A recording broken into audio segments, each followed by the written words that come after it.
One of the most important aspects of any long-running MMO is the day-to-day content grind.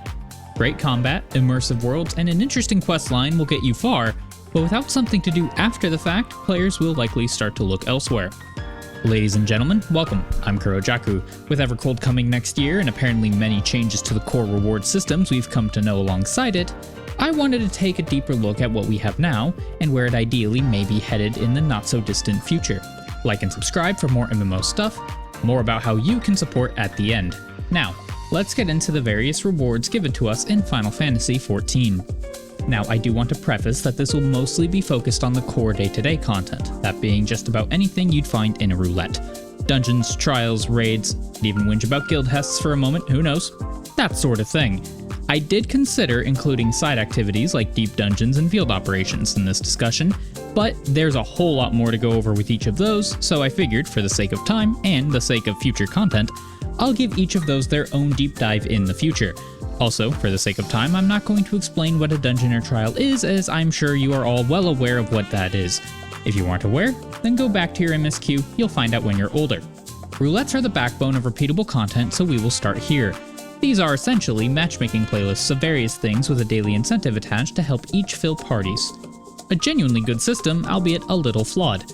My main issue with it being so heavily weighted for certain roulettes, those being the leveling and MSQ, and maybe expert when it comes to getting Tomestones. These three are fine. The rest, however, not so much. They feel like a complete waste of time more often than not. Trials, raids, and Alliance raid especially don't provide particularly much XP at all, which takes away half the reason to even bother doing them. Renaming level up roulettes to dungeon roulettes, while also increasing the daily XP boost for trials, raids, and Alliance raids would go a long way. Especially with the absurd amount of jobs there are to level in this game. Since I'm on the topic, can we please also move the Crystal Tower raids to the MSQ playlist already and make that questline part of MSQ properly? I'd much rather pull a Circus Tower than Praetorium as my daily, not to mention this would let literally any other Alliance raid have a shot at being pulled in my roulette. Seriously, I could count on two hands the amount of times Alliance roulette was somehow not Crystal Goddamn Tower. And yes, I did skim over Frontline, PvP has its own video for that already, but the TLDR in this discussion is to give me a Crystalline Conflict and Rival Wings Roulette, would you please. The other primary reward for roulettes are Gil, you already know what that is, and Tomestones. These come in three main varieties. Poetics are used for old expansion content, meanwhile the current expansion uses two tomes with rotating names. For the sake of future-proofing this, we will just call these capped and uncapped tomes. Uncapped tomes are fine and serve as a catch-up system to gear up alternate jobs while also being used for relic weapons in some form or fashion. Capped tomes instead are used to time gate gear needed to prog the current raid tier when it releases. Now I have heard a lot of people cry that tomes shouldn't be capped at all. On this I disagree. The weekly cap creates a natural difficulty curve when it comes to new extremes and especially for Savage. This then lets fight design be catered to week 1 gear where players are at their lowest, making early prog that much more intense, while at the same time the fight becomes easier the longer time goes on and more players have access to this higher end gear. No need to nerf or readjust the fight over time, the gear does that job for you, making raid wides easier to soak and DPS checks far easier to manage, so on and so forth. That all being said, once the next patch rolls around, in the context of this tier that would have been 7.5, remove the damn cap, please. We are already months into the tier, and there is no point in having a cap on those tomes at this juncture. Roulettes aside, each piece of content has its own rewards found within. Starting with dungeons, as that's the first thing you'll be introduced to, the typical loot tends to be a handful of materia, some gear along the way, and an occasional triad card or minion at the end. This is honestly fine. Well, except for one teensy little problem: the gear itself. For you see, in the context of a brand new dungeon, gear is damn near useless as actual gear you'd equip on your character. The item level is too low and is always outclassed by even outdated tome geared for the current level cap. This alone would not be an issue, but where the real problem arises is when it comes to glamour. Why, in our Lord and Savior Yoshi P's name, is none of the dungeon gear dyeable? At all. Not even one single dye channel. There's no excuse for this. So many good glam designs in the Dawntrail patch dungeons and not a one can be dyed. Either make the gear have functionality or give me those damn dye channels. On to trials then, which in my opinion are the best and most rewarding form of content Squeenix has managed to launch so far. Each expansion has a set of trials, usually part of the MSQ, though some are their own side stories in older expansions. These give no loot and are purely a narrative story moment. However, the extreme mode, which is not all that extreme, is where the real content lies. Powered up versions, sometimes with a new phase or enhanced mechanics, difficult but not too difficult, and a good first step for new endgame players. To further encourage this, trials also give a boss weapon, with many of these being best in slot for the first week of raid progression, making them genuinely valuable and worth chasing when they release.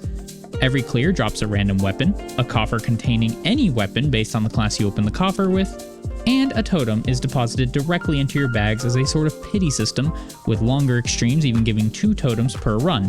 And on top of all that, a rare chance for a special extreme mount to drop. The odds of this dropping increase each patch as new trials come out, and totems can eventually be used to get the mount with certainty, provided you've collected a full stack of 99. Fuck you, Zillennia, I can still hear your OST in my nightmares. To make things even better, once you've collected the trial mount from each boss, all of which are themed after said boss while also staying within the same concept. Ponies in A Realm Reborn, doggos in Stormblood, wings in Dawntrail, etc, etc. Collecting them all gives you a special final mount that's usually a bit more over the top than the rest of the set. Genuinely a 10 out of 10 system. The gear matters when it needs to, the mounts are rare initially but become easier to obtain later on. Doing really old trials unsynced to farm mounts makes them accessible for players not open to harder content.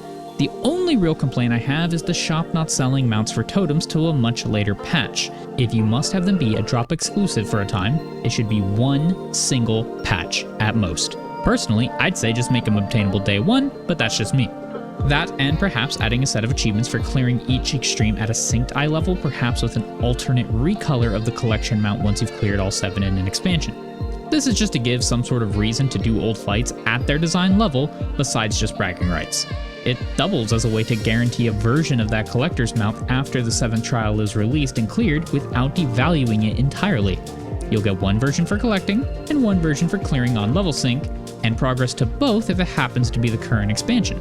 Then we have the Alliance raids, large 24-player raids that play more like an upscaled dungeon.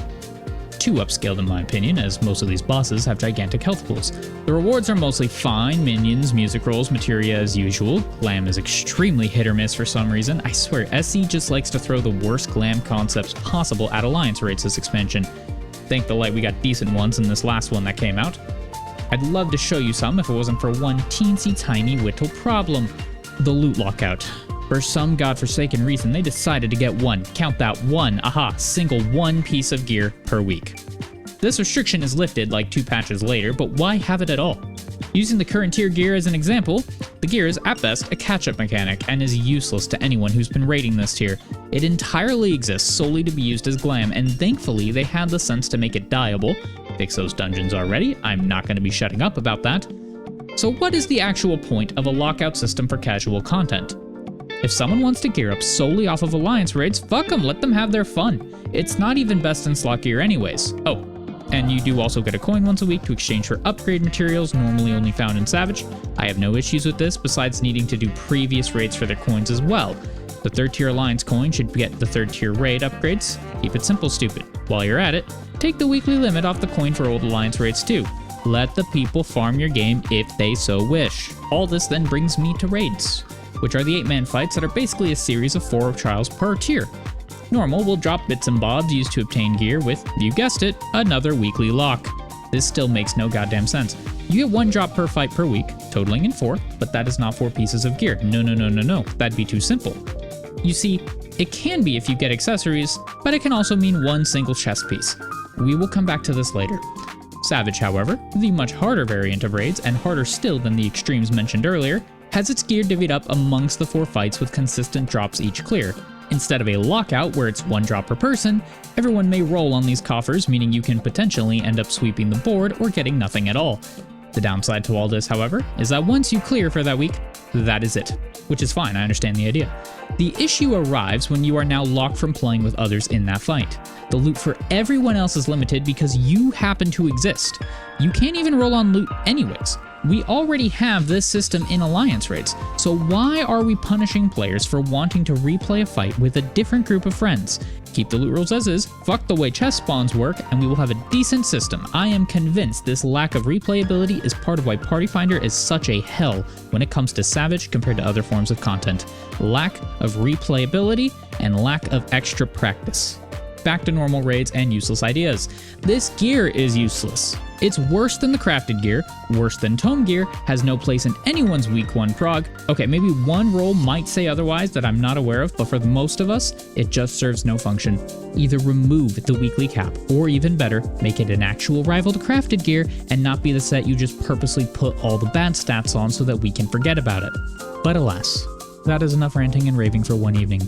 We will hopefully be getting further details next month at Berlin, if not the following FanFest. In the meantime, let me know what you think.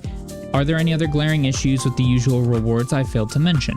How many useless piety materia have you gotten lately? I currently am at 17. Do keep in mind I'm not really going over the reward issues with things such as deep dungeons or field operations here, but should you like to hear me tear into those as well, feel free to like and subscribe and let me know what you'd want to see. I'm always watching.